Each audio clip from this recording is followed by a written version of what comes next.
دیکھیے اس میں سمپل سی کیا چیز ہے، اس میں پہلی چیز تو یہ ڈٹرمن کرنا ہے کہ یہ واقعہ ہوا کیا ہے. ابھی تک ہمیں یہی نہیں پتا کہ اس میں جو طلال چودھری صاحب پر حملہ ہوا یا انہیں زخمی ہوا وہ کون لوگ تھے.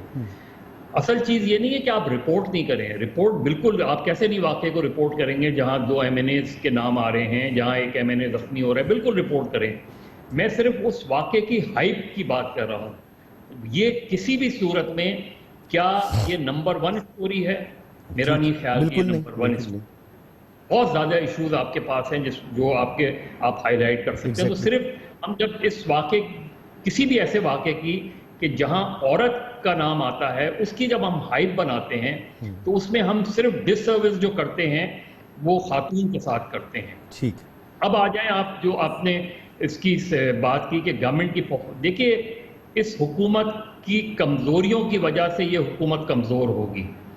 یہ اپوزیشن کی وجہ سے کمزور نہیں ہوگی، یہ کسی تحریک کی وجہ سے کمزور نہیں ہوگی.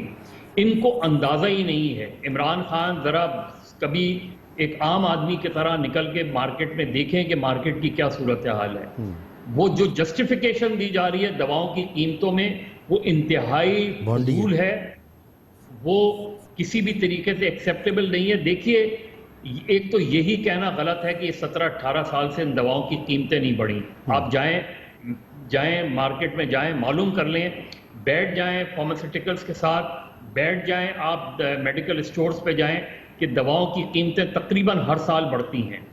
بالکل. اور جو دوائیں ناپید ہوتی ہیں، آج آپ نے اتنی قیمتیں بڑھا دیں اور یاسمین راشد صاحبہ بھی اس کو ڈیفینڈ کر رہی ہیں، پرائم منسٹر بھی ڈیفینڈ کر رہے ہیں. آپ ذرا جائیں تو مارکیٹ میں جو لائف سیونگ ڈرگز ہیں وہ، اس کی قیمتیں کتنی ہیں. پہلے وہ ناپید تھیں اور اگر وہ مارکیٹ میں آ گئیں تو وہ خرید کے آپ 80% لوگ اس قابل نہیں ہیں کہ وہ دواؤں کو خرید سکیں. ان کو اندازہ ہی نہیں ہے کہ دواؤں کا مسئلہ کتنا سنجیدہ، کتنا سیریس ہے. اور مظہر صاحب لگتا یہ کہ صرف دواؤں کی بات نہیں ہے، باقی چیزوں کا بھی شاید اندازہ نہیں ہو پا رہا. اور یہ دواؤں کی قیمتیں جو انہوں نے کہا ہے کہ کافی عرصے سے نہیں بڑھی تھی، دواؤں کی قیمتیں یہ بڑھاتے ہیں کہ اگر آپ نے بڑھانی تو 50 روپے سے لے کر آپ 250 روپے تک 5 سال کے عرصے میں بڑھا سکتے ہیں. تو وہ ایک بار قیمت بڑھانے کی بات ہوتی ہے اور اس طرح سے وہ ہر سال قیمت بڑھا کے وہ 250 تک لے جاتے ہیں اور پھر کہتے ہیں کہ کافی عرصے سے قیمتیں نہیں بڑھی تھیں. یہ عجیب قسم کا ان کا فارمولہ ہے.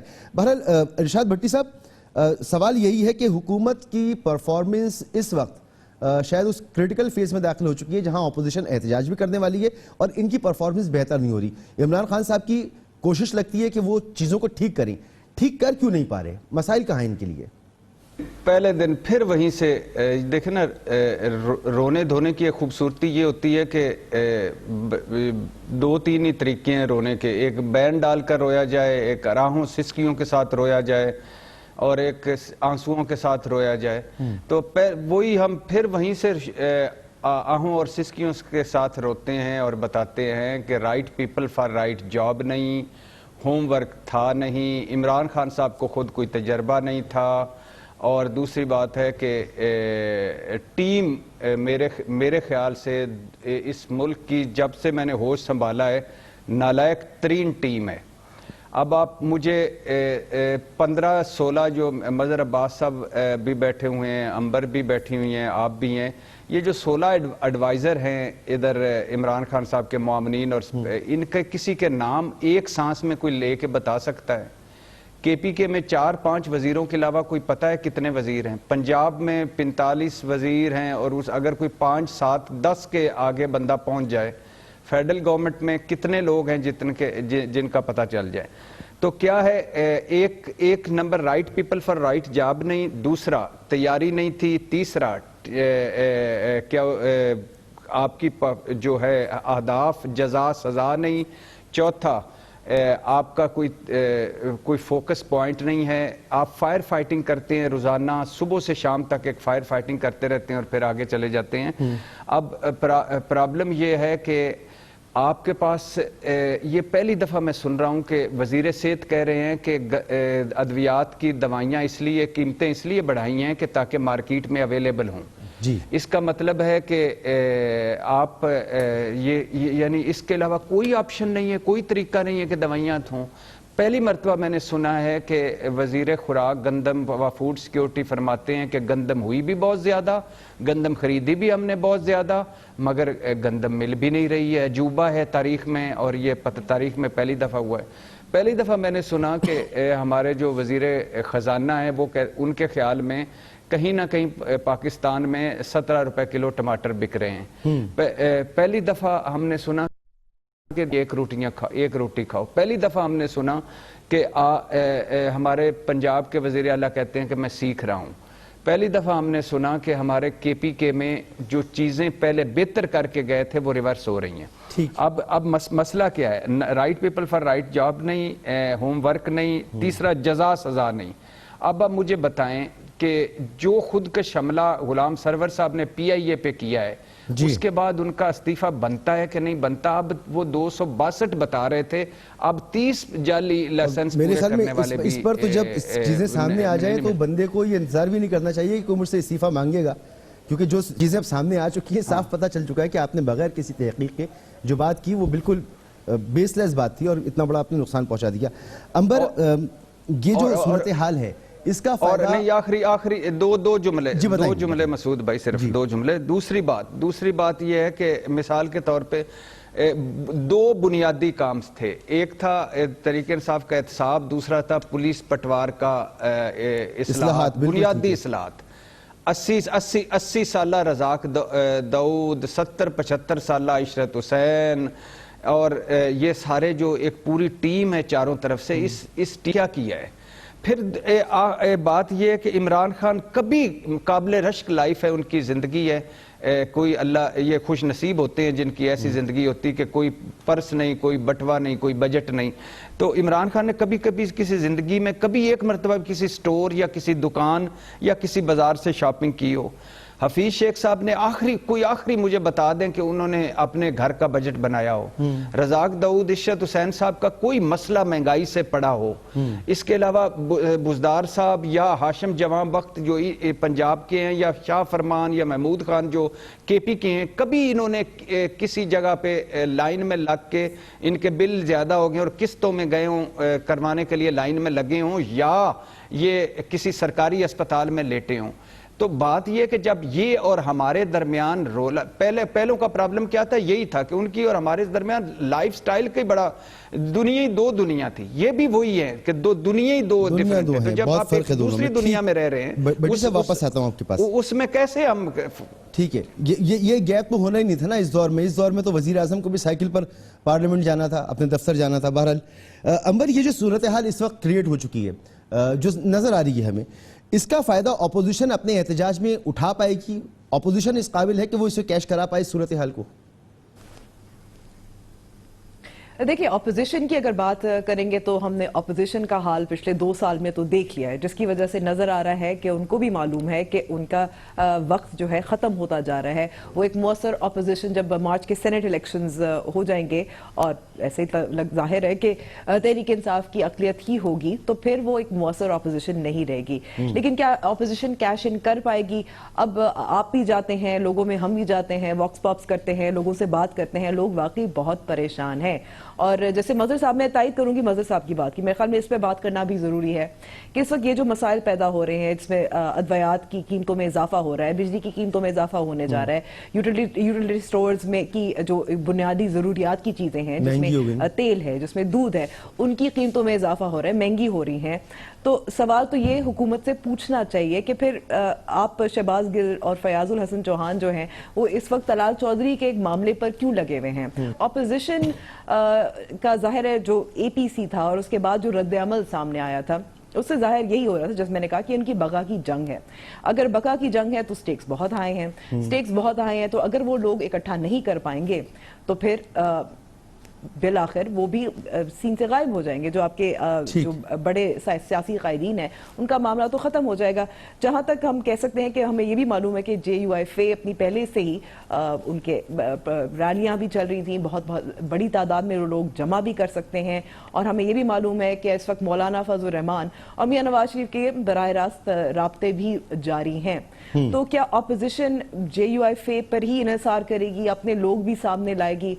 یہ اس وقت فی الحال تو ابھی واضح نہیں ہے، کیونکہ ان کی اپنی تنظیم سازی بھی ہونی ہے، اور تنظیم سازی اس وقت طلال چودھری کی وجہ سے تھوڑا سا مذاق تو بن گیا ہے، لیکن یہ اے پی سی میں ان کی رابطہ کمیٹی کون اس کو سربراہی کرے گا، استعفے کا معاملہ، اسمبلیوں سے استعفے کا معاملہ وہ کہاں تک پہنچا ہے، تو یہ ابھی انہوں نے بہت چیزیں طے کرنی ہیں۔ استعفے کا تو عمران خان صاحب نے بتا دیا اگر استعفا دیں گے بھی تو وہ ضمنی انتخاب کروا دیں گے۔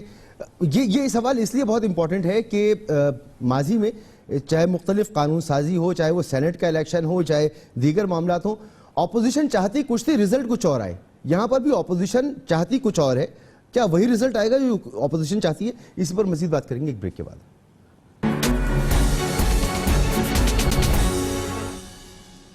پروگرام میں آپ کو ایک بار پھر خوش آمدید۔ مظہر عباس صاحب، جیسا میں نے بریک سے پہلے ذکر کیا کہ اپوزیشن ماضی میں چاہتی رہی ہے کہ اس کا چیئرمین سینٹ کو تبدیل کر دے، اس نے چاہا کہ وہ جو قانون سازی تھی ایکسٹینشن کے حوالے سے اس کے جو عزائم تھے وہ کامیاب اس میں نہیں ہو پائی، اس کے علاوہ دیگر قانون سازی کے معاملات ہیں، اپوزیشن اکثریت میں ہوتے ہوئے بھی اپنی باتیں نہیں بنوا پائی، اپنے ایجنڈے پر عمل نہیں کروا پائی۔ اس وقت اپوزیشن باہر نکلتی ہے، عوامی رائے بھی اپوزیشن کے ساتھ ہوتی ہے، پھر بھی یہ ڈاؤٹ موجود ہے کہ شاید اپوزیشن کامیاب نہ ہو پائے، کیا آپ اس سے اتفاق کرتے ہیں؟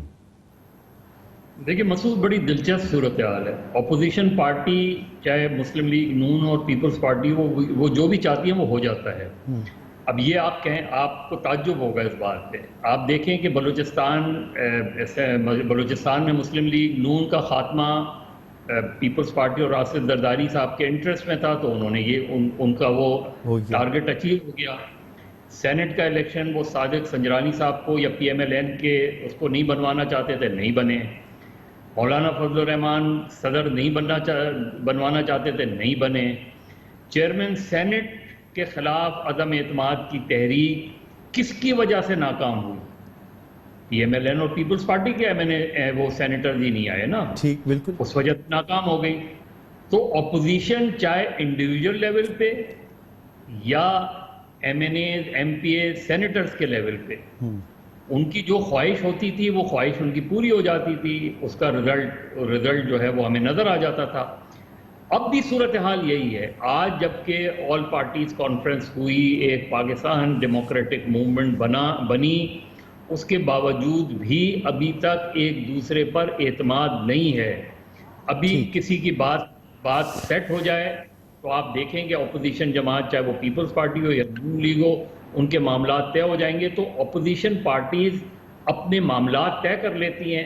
اب یہ چیلنج ہے، اب یہ اتنا بڑا چیلنج ہے کہ اگر اس سال یا جنوری تک ان کی تحریک میں جان نہیں پڑی تو یہ سمجھ لیں کہ ان کے لیے مشکلات کا دور جو ہے وہ مزید بڑھ جائے گا، اور عمران خان کو ایک ایج حاصل ہو جائے گی، اور اس کا فائدہ انہیں اگلے لوکل باڈیز الیکشن میں بھی ہوگا، اس کا فائدہ انہیں سینٹ کے الیکشن میں بھی ہوگا، اور اس کا فائدہ انہیں آگے جا کے خاص طور پہ پنجاب کی پالیٹکس میں بھی ہو سکتا ہے۔ تو یہ مسلم لیگ نون کا خاص طور پہ اور پوری اپوزیشن کا جو ہے یہ ٹیسٹ ہے۔ یہ 3 مہینے جو ہیں یہ گورنمنٹ کے ٹیسٹ نہیں ہیں، یہ 3 مہینے اپوزیشن کے ٹیسٹ ہیں کہ وہ کتنا دباؤ بڑھا سکتی ہیں عمران خان صاحب کے اوپر اور ان کی حکومت کے اوپر۔ ٹھیک ہے، اچھا بھٹی صاحب، آپ کو کیا لگتا ہے کہ اپوزیشن جو اس کا 26 نکات کا ایجنڈا ہے اسے عمل درآمد کرنے کے لیے کیا یکجا رہ پائے گی؟ نون لیگ میں ہی پہلے ٹوٹ پھوٹ کی خبریں آتی رہیں، اندر اختلافات کی خبریں آتی رہیں، لیکن کل شہباز شریف صاحب نے کہا کہ ان پر الزام لگتا ہے مفاہمتی سیاست کا، انہوں نے کوئی مفاہمت نہیں کیا اور وہ نون لیگ کے قائد کے ایجنڈے کے ساتھ کھڑے ہوئے۔ کل انہوں نے کہی ہے یہ بات، تو اس دفعہ آپ کو لگتا ہے کہ کوئی بھی پارٹی جو ہے وہ دوسری پارٹی کو ڈچ کر سکتی ہے جبکہ معاہدہ کر چکے ہیں؟ اچھا، پہلی بات تو یہ کہ ایک آپ نے وہ جملہ بولا، مظہر عباس صاحب نے بھی گفتگو کی، امبر صاحبہ نے بھی کی، آپ نے بھی، کہ یہ خبر، یہ جو چسکے دار خبریں ہم کہ کتنا اس کو توجہ دینی چاہیے کتنی نہیں دینی چاہیے۔ بھائی جان، جو چسکے دار معاشرہ ہو، جو معاشرہ چسکے دار ہو، اس میں یہی خبر بنتی ہے اور یہی خبر ہوتی ہے۔ کفن اور جو قبر بیچنے والی قوم ہے اس میں یہی خبر لیڈ بنتی ہے، اور یہ جو مردوں سے قبروں سے مردے نکال کر بے حرمتی کرنے والی اور جنسی زیادتیاں کرنے والی قوم ہو، اور اس میں نہیں بھائی جان، آپ اکثریت اخلاق لیس، منطق لیس، اصول لیس، معذرت کے ساتھ معذرت کے ساتھ آپ دیکھیں، آپ سمجھتے ہیں کہ یہ جھوٹ بولنا، رسول اللہ صلی اللہ علیہ وسلم نے فرمایا تھا، آخری نبی صلی اللہ علیہ وسلم نے، کہ مومن تو کبھی جھوٹ بول ہی نہیں سکتا، جس نے ناپ تول میں کمی کی وہ ہم میں سے ہے ہی نہیں۔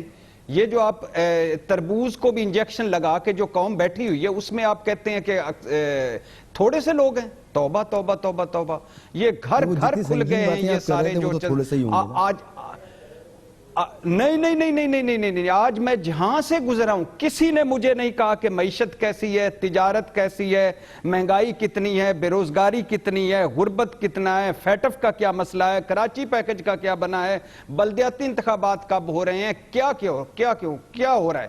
سارے یہی سی چکر میں تھے، میں نام بھی نہیں لینا چاہتا، میں تو اس پہ گفتگو بھی نہیں کرنا چاہتا، لیکن سارے اس چکر میں پڑے ہوئے تھے کہ یہ کیا ہو گیا، اچھا وہ کیا ہو گیا، اچھا وہ اس وقت کیوں تھا، اچھا وہ ادھر کیوں تھا، اچھا وہ اس طرف کیوں تھا، اچھا یہ ہو گیا، یہ ہو گیا۔ تو بھائی جان یہ مردار بیچنے والی قوم ہے ہم۔ 4 سالہ زینب اور 85 سالہ مائی، شریفہ بی بی، مختارہ بی بی، امام مسجد کی بچی کے ساتھ زیادتی، ستیلے باپ کی بیٹی کے ساتھ زیادتی، کیا کیا اور یہ سارے بلیو می رسول اللہ صلی اللہ علیہ وسلم کی دعاؤں نے اور ہمیں بچایا ہوا ہے، ورنہ کوئی ہم میں سے سور بن جاتا، کوئی بندر بن جاتا، کوئی رچ بن جاتا، کوئی مردار بن جاتے۔ انسان تھوڑے ہوتے اور انسان ہیں بھی کوئی نہیں، رہ ہی کوئی نہیں گئے، تھوڑے رہ گئے ہیں خدا کی قسم۔ مجھے اس ملک میں کبھی کوئی سمجھ نہیں آئی، پتہ نہیں یہ کیوں مسئلہ نہیں رہ گیا کہ قائد، وہ خدا کے لیے اتنا بڑا لفظ ہے، قائد اعظم، قائد کتنا بڑا لفظ ہے، اور ایک اشتہاری سزا یافتہ مجرم کے ساتھ جو پکڑا گیا، جو کرپشن پہ پکڑا گیا، جس کے آپ نے اس قوم نے 54 منٹ لائیو خطاب سنا، میں تو اس قوم پہ حیران ہوں۔ خدا کی قسم میرے پاس آپشن کوئی نہیں، ورنہ میرے پاس کوئی آپشن ہوتا تو میں ہجرت کر جاتا اس ملک سے، اس ملک چھوڑ جاتا۔ میں کیا کروں، میرے ماں کی قبر بھی یہی ہے، باپ کی قبر بھی یہی ہے۔ مجھے اتنی شرم آ رہی تھی کہ ایک بندہ جس کو علاج کے لیے ہم نے بھجوایا تھا، ایک بندہ جس نے 6 درخواستیں دی تھی، میں ضعیف، بوڑھا، میرے انسانی اور طبی بنیادوں پر مجھے بھیجا جائے، جو اتنا چیٹ کر کے گیا، جو دھوکہ دے کے گیا اس قوم کو۔ شہباز شریف صاحب نے، چھوڑیں یار پنجاب حکومت نے بھجوایا، چھوڑیں عمران خان نے بھجوایا، بھجوا دیا، بیمار صحیح، سب کوئی ٹھیک صحیح، سب کوئی ٹھیک سے مان لیا، اس کام کے لیے گئے تھے، اس کام کے لیے گئے تھے، او یار یہ کام کرنا تھا، یہ اس کام کے لیے تو سیاستدان نہ یہاں پر ہوں گے یا وہاں پر ہوں گے، بیمار ہوں یا صحت مند ہو، کریں گے تو سیاست یار خدا کا خوف کریں۔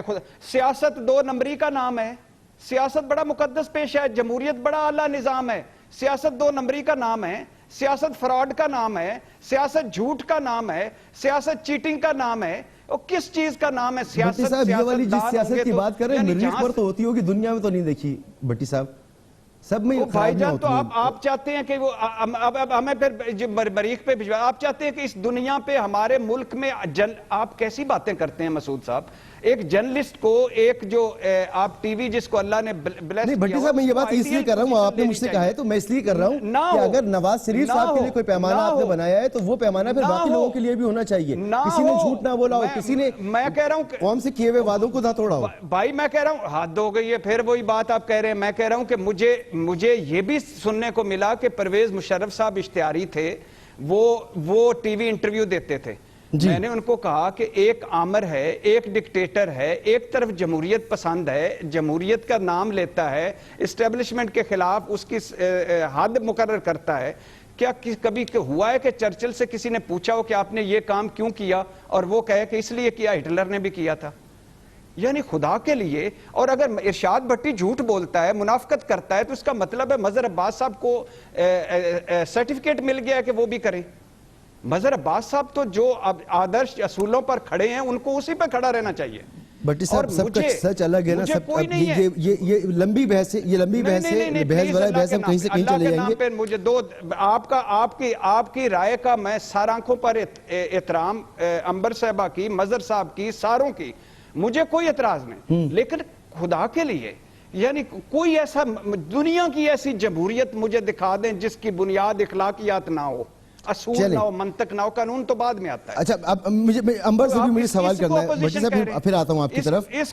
مجھے شعر یاد آ رہا ہے فراز صاحب کا، میں خدا ہوں نا تو خدا ہے نہ میرا عشق فرشتوں جیسا، دونوں انسان ہیں تو کیوں اتنے حجابوں میں ملے. انسانوں کا معاشرہ ہے بھٹی صاحب، تو انسانوں کو انسانوں کی طرح ٹریٹ کرنا چاہیے. انبر، معاہدہ کرنے کے بعد اس دفعہ کیا اپوزیشن دائیں بائیں ہو سکتی ہے؟ کوئی پارٹی اگر ہوگی تو کیا انجام ہوگا پھر اس کا؟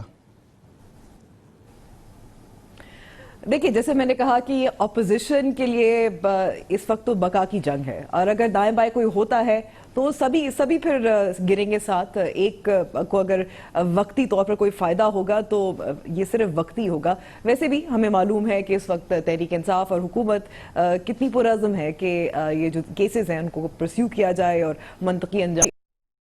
اپوزیشن کے لیے ان کے لیے نقصان ہوگا اگر ایک کوئی دائیں بائیں ہوتا ہے. تبھی ان کو متحد ہونا پڑا، تبھی معاہدے پہ دستخط کرنا پڑا، تبھی اور وہاں جب پریس کانفرنس بھی ہوئی تھی تو یہ بھی پوچھا گیا تھا کہ ہم کیا کون ضامن ہے کہ یہ جو نکات آپ نے 26 نکات اپنے قرارداد میں لکھے ہیں، جو آپ نے اپنا ایکشن پلان بتایا، اس پر آپ عمل درآمد کریں گے. تو یہ جواب تو یہی ملا کہ ہم نہیں کریں گے تو پھر ہم جواب دیں گے. لیکن ہم اس سے پہلے جب سینٹ کے چیئرمین کا الیکشن ہوا تھا اس پہ بھی پوچھتے رہے، بار بار پوچھتے رہے کہ وہ کون تھے وہ 15 سینیٹرز جو غائب ہوئے تھے.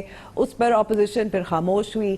اس سے پہلے بھی ہم پوچھتے رہے جب 2018 کی الیکشن ہوئے تھے اور اس کے بعد اے پی سی ہوئی تھی اور یہ بتایا گیا تھا کہ ایک وائٹ پیپر جاری ہوگا جس میں لکھا جائے گا کہاں کہاں مبینہ طور پر دھاندلی ہوئی تھی. اس وائٹ پیپر کے بارے میں پوچھتے رہے، وہ بھی جواب نہیں ملا. تو یہ تو ہوتا ہی ہے سیاست کے لیے. لیکن اس وقت سیاست صرف نہیں ہے. دیکھیں وہی بات ہے کہ it's a battle for survival. تمام جو سینئر صحافی ہیں وہ بھی سمجھتے ہیں، ہمیں بھی نظر آ رہا ہے کہ پھر اپوزیشن کا تو خاتمہ ہو جائے گا. ان کی سیاست کا واقعی اس سے پہلے جو پیش گوئی ہوتی رہے گی کہ زرداری کی سیاست ختم ہو گئی، نواز شریف کی سیاست ختم ہو گئی، ان کی سیاست ابھی ختم نہیں ہوئی ہے. کیونکہ سیاستدان ان کے نظریات ہوتے ہیں. میرے خیال میں بہت عجیب بات ہوتی ہے کہنا کسی سیاستدان کے لیے کہ اس کی سیاست ختم ہو گئی. وہ جب تک زندہ ہے سیاست کرے گا. سیاست ختم نہیں ہوتی. سیاست کی بنیاد ہوتی ہے نظریہ یا آئیڈیاز ہوتے ہیں، اور وہ تو پھر آگے بڑھتے رہتے ہیں کسی ایک کے ذریعے کسی دوسرے کے ذریعے. لیکن یہ ہے کہ خاص جو سیاسی جماعتیں ہیں، جو اپوزیشن کی جماعتیں ہیں، ان کے لیے مزید جو پولیٹیکل سپیس ہے وہ کم ہو جائے گا. ان کو نظر آ رہا ہے، ان کو پتا ہے. تو ایک بھی ادھر ادھر ہوا تو سب ادھر ادھر ہو جائیں گے. ٹھیک. اچھا مظہر عباس صاحب، اب حکومت کے پاس کیا اب بھی یہ گنجائش موجود ہے کہ اگلے 2-3 مہینے کے اندر وہ اپنے تاثر کو بہتر بنا لے؟ اور اگر کوئی ممکنہ یہ صورتحال موجود ہے کہ اپوزیشن کے ساتھ عوام اس کی طرف زیادہ جا سکتی ہے حکومت کی غلط پالیسی کی وجہ سے، حکومت کے پاس یہ اسپیس موجود ہے یا جو پالیسیز وہ بنا چکے ہیں بس وہ بنا چکے ہیں اور اب انہیں فالو کرنا ہوگا؟ پالیسیز کو چینج کر سکتی ہے حکومت؟ ایک بریک کے بعد آپ سے پوچھتا ہوں میں.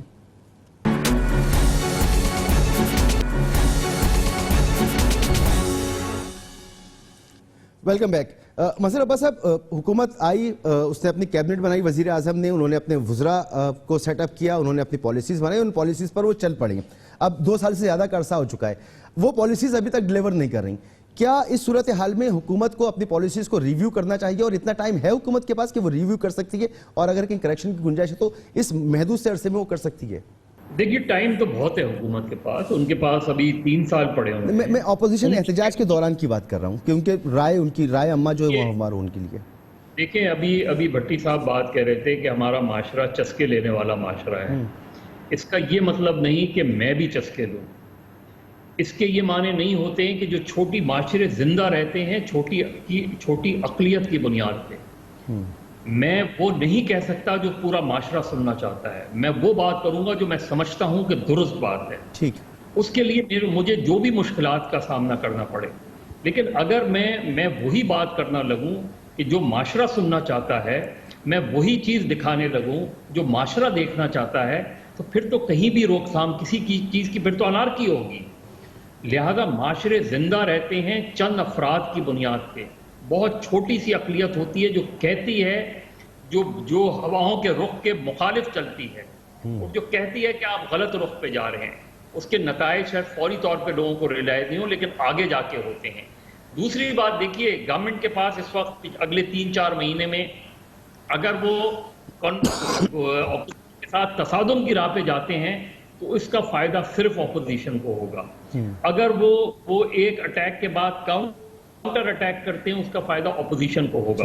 جس سے ہمیشہ تحریکیں جو زور پکڑتی ہیں وہ گورنمنٹ کی مس ہینڈلنگ پر ہوتی ہیں. دیکھیے 77 سے بڑی تحریک نہیں چلی پاکستان میں. وہ تحریک 1 مہینے تک بالکل ڈل تھی. وہ مارچ سے لے کے 7 مارچ کو وہ تحریک شروع ہوئی تھی اور 9 اپریل کو جا کے اس میں صرف اس وجہ سے جان پڑ گئی کیونکہ لاہور میں گولی چل گئی. اور لاہور میں جب گولی چلی اور لوگ مرے تو اس کے بعد اس موومنٹ نے پک کیا, ورنہ تو لوگ یہ سمجھ رہے تھے کہ وہ موومنٹ ختم ہوتی جا رہی ہے. تو جو گورنمنٹ ہے اگر اسی وقت ذوالفقار علی بھٹو شروع میں ہی پروونشل اسمبلیز کے دوبارہ الیکشن کرا دیتے, قومی اسمبلی کے دوبارہ الیکشن کرا دیتے, تو بھٹو شاید اور زیادہ اکثریت سے جیتتے. یہی بات آپ 2014 میں دیکھ لیں کہ اگر نواز شریف ان چار نشستوں کو کھول دیتے تو میرا خیال ہے نواز شریف وہ ساری نشستیں دوبارہ جیت سکتے تھے. اور ویسے بھی جب کھلی تو پتہ چلا ہمیں کہ اس کی حقیقت کیا ہے. باقی جو بھٹی صاحب بات کہہ رہے ہیں نواز شریف صاحب کے حوالے سے بالکل درست بات ہے. سارے لوگ برطانیہ جاتے ہیں, نواز شریف صاحب اس وقت بھی برطانیہ میں. آپ کو پتہ ہے پچھلے دنوں کیا خبر چھپی تھی؟ خبر چھپی تھی کہ بورس جانسن جو وہاں کے وزیر اعظم ہیں وہ اپنی تنخواہ کی کٹوتی سے پریشان ہیں. اور پریشان کیوں ہیں؟ کہ اس کی وجہ سے وہ اپنے گھر میں ایک نئی آیا نہیں رکھ سکتے. یہ خبر ہے, یہ سٹینڈرڈ ہے. آپ دیکھیں کہ اس خبر کو پڑھ کے مجھے ایسا لگا جیسے میں وہ وزیر اعظم عام آدمی سے انٹریکٹ کر رہا ہے, عام آدمی سے اپنے آپ کو جوڑ رہا ہے. یہی مسئلہ میرا بھی ہے. یہی مسئلہ اگر اس وقت عمران خان اور نواز شریف کا بھی ہو تو مجھے لگے کہ یہ شاید ہم میں سے ہیں. لیکن یہاں تو جسٹیفیکیشن دی جاتی ہے کہ جی مہنگائی اس لیے ہے کیونکہ آپ جو ہے وہ چیزیں ناپید ہو گئی ہیں, اس لیے میں نے دواؤں کی قیمتیں بڑھا دی ہیں. عام آدمی کی سطح پہ جا کے سوچیں کہ اس کے اوپر کیا گزرتی ہے اس بات کی. آپ تو جسٹیفیکیشن دے کے وہ ہو جاتے ہیں. تو یہ حکومت کے لیے بہت بڑا چیلنج ہوگا کہ وہ مہنگائی کو کنٹرول کرے, وہ دواؤں کی قیمتوں کو کنٹرول کرے, وہ میجر ریفارمز کرے. جب وہ یہ کریں گے تو پھر لوگوں میں اپوزیشن کی, کیونکہ اپوزیشن کی سب سے بڑا چیلنج ان کی کریڈیبلٹی ہے, ان کی ساکھ ہے. ان کے ساتھ ماضی کے کئی سال جڑے ہوئے ہیں جب وہ حکومت میں تھے. تو اس وقت حکومت کے پاس وہ چیلنج نہیں ہے. حکومت کے پاس صرف یہ چیلنج ہے کہ اپنی غلطیوں کو کنٹرول کریں. اگر اپوزیشن احتجاج کر رہی ہے تو احتجاج ان کا حق ہے. تصادم جس حد تک وہ بچا سکیں اس کو بچا کے رکھیں. باقی پولیٹیکل جو ہے ایک دوسرے پہ مائلیج لینے کی کوشش ہوتی رہتی ہے, وہ ہوتی رہے گی. ٹھیک ہے. اور سب سے پہلے تو بیانات کو کنٹرول کرنا ہوگا جو کہ بڑا مشکل کام ہے. بھٹی صاحب, ایک طرف نون لیگ ہو یا پیپلز پارٹی ہو یہ عمران خان صاحب سے استعفیٰ مانگ رہے ہیں کہ آپ کی پرفارمنس اچھی نہیں ہے.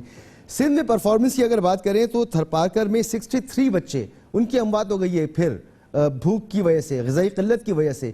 تو ایسی پرفارمنس کے ساتھ آپ استعفیٰ مانگنے جائیں گے تو کیا واقعی عوام آپ کا ساتھ دیں گے؟ بھائی جان 12 سال ہو گئے ہیں غالباً سندھ میں پیپلز پارٹی کی حکومت. 13 سال ہو رہے ہیں سر.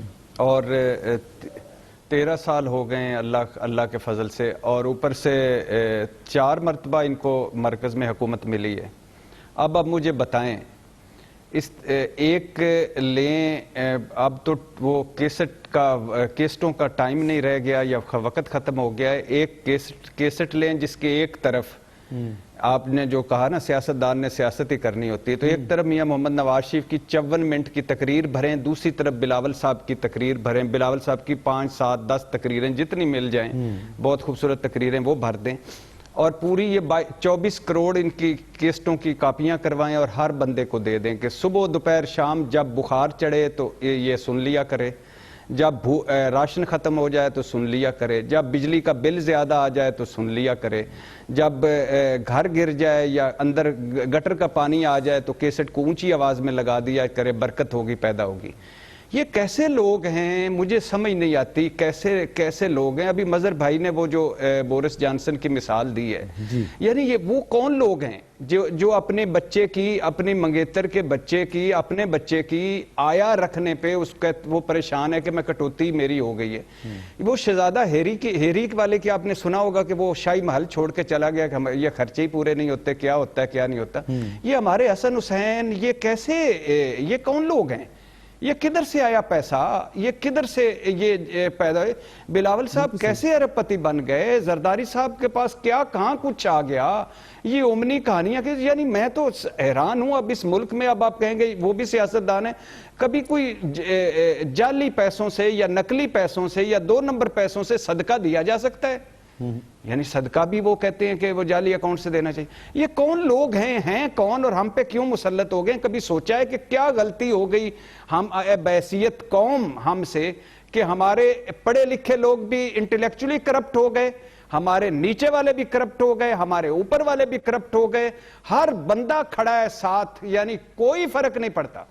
عابد بھی اشتہاری ہے, وہ جو ریپسٹ ہے, اور جب ہم اپنے اوپر اپنے دیکھتے ہیں سیاستدانوں کو اوپر بھی اشتہاری ہیں. بالکل. کیا کریں, کس طرف جائیں؟ سندھ میں جائیں, کوئی اچھا ایک بتائیں سندھ کی ایک یونین کونسل مجھے بتا دیں جہاں عوام خوش ہو اور ہر سہولت مل رہی ہو. کوئی صاف پانی دے چکے ہیں, کوئی دوائیاں دے چکے ہیں, کوئی ایک ہسپتال جہاں ہر جگہ چھتر پڑ رہے ہیں, ہر جگہ چھتر پڑ رہے ہیں, اور یہ پیسے پہ پیسہ اکٹھا کر رہے ہیں. بد ہضمیاں ہو گئی ہیں ان کو پیسے اکٹھے کر کے. اور خدا کا خوف, وہ ایون فیلڈ میں بیٹھے ہوئے تھے, مفرور, خود مفرور, بیٹا مفرور, سمدی مفرور, بھتیجا مفرور, فلانا مفرور, اور اے پی ایس جو میرے ملک کی ایک جس نے فیصلہ کرنا ہے اس کو خطاب کر رہے تھے. اور عمران خان کا صرف یہ مسئلہ تھا کہ اس خطاب کو روکنا ہے. عمران خان کا صرف مسئلہ تھا, باقی کسی قوم کا نہیں تھا. باقی سب کوئی قوم کا نہیں تھا مسئلہ کہ اس کو روکنا چاہیے کہ نہیں روکنا چاہیے, یہ اخلاقی طور پہ ٹھیک ہے کہ نہیں ٹھیک ہے.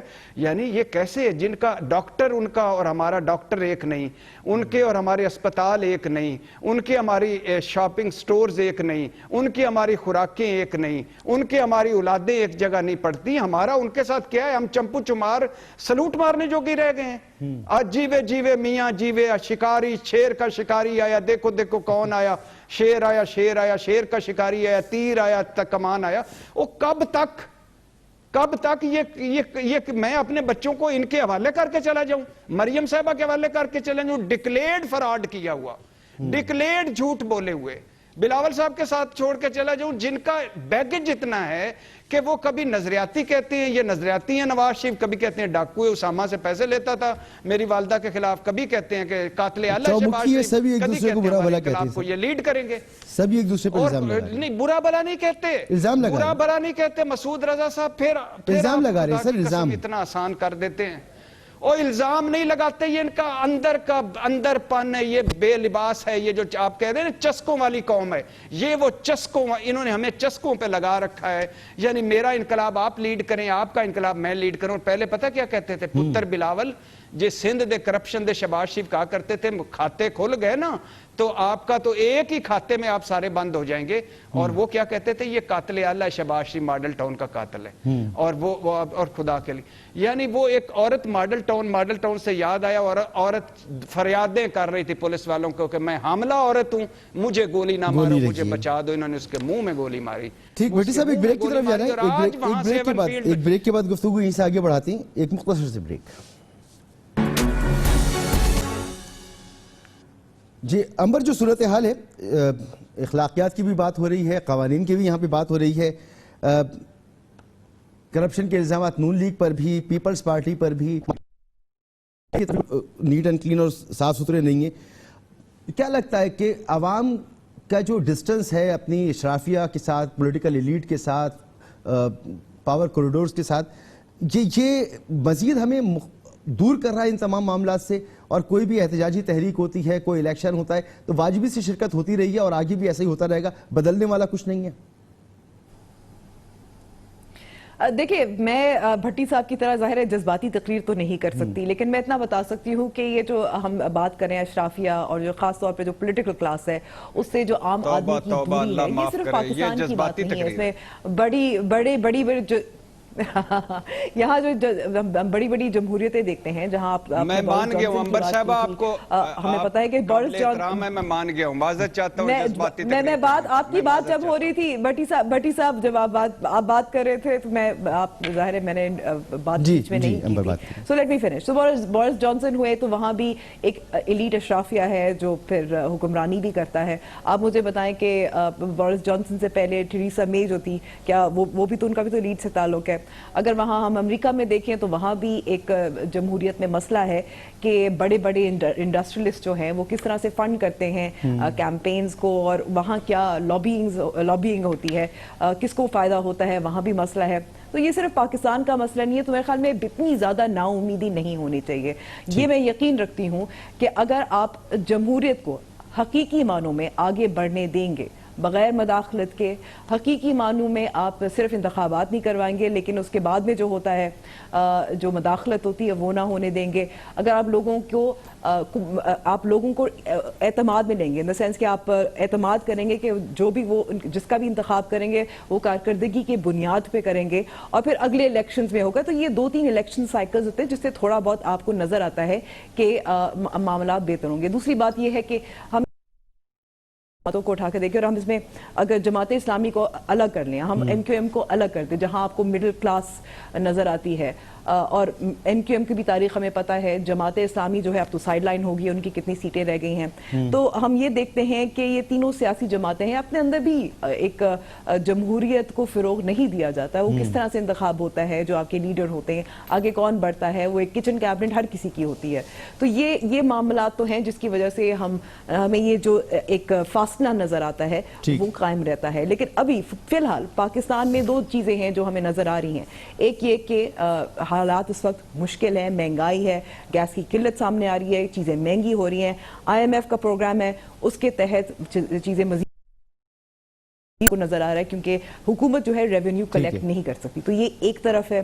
دوسری طرف ہم یہ بھی دیکھ رہے ہیں کہ آپ کے جو بہت سارے ڈیموکریٹک ویلیوز ہیں جس میں فریڈم آف ایکسپریشن ہے، جس میں پارلیمان کی کو بالاتر نہیں رکھا جا رہا، اس کو کس طرح سے چلایا جا رہا ہے پارلیمنٹ کو. تو یہ 2-3 چیزیں ہیں جس سے شاید عوام اتنی دلچسپی نہیں رکھتی کیونکہ وہ تو کارکردگی دیکھتی ہے.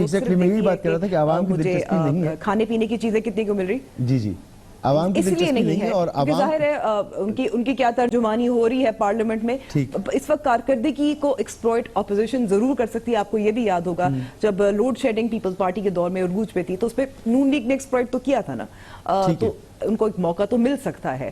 سوال یہ پیدا ہوتا ہے کیا ان میں اتنی ہمت ہے، کیا وہ قربانیاں دینے کو تیار ہیں؟ کیونکہ اگر آپ نے اس طرح کا احتجاجی تحریک چلانی ہے تو قربانیاں بھی دینی ہوں گی. مظہر صاحب بہت بہت شکریہ، آپ کا وقت ختم ہو گیا. ارشاد بھٹی صاحب آپ کا بھی بہت شکریہ. امبر شمسی صاحبہ آپ کا بھی بہت بہت شکریہ. لے سانس بھی آہستہ کہ نازک ہے بہت کام، آفاق کی اس کارگاہ شیشہ گری کا. صورتحال کچھ اسی طرح سے ہے کہ حکومت کو پھونک پھونک کے قدم رکھتا ہے اور اپوزیشن نے بھی جو اپنی حکمت عملی بنانی ہے اس میں اسے بڑی سمجھ بوجھ کا مظاہرہ کرنا ہے. کچھ بھی ہو سکتا ہے آنے والے دنوں میں. بہرحال حکومت اپنی جگہ پر ڈٹی کھڑی ہوئی ہے کہ اسے کوئی پریشانی نہیں ہے، لیکن ایک سیریس تھریٹ یہی ہے کہ اسے مہنگائی پر اور اپنی مہنگائی پہ قابو پانا ہوگا اور اپنی پرفارمنس کو بہتر بنانا ہوگا. اجازت دیجیے، اللہ حافظ.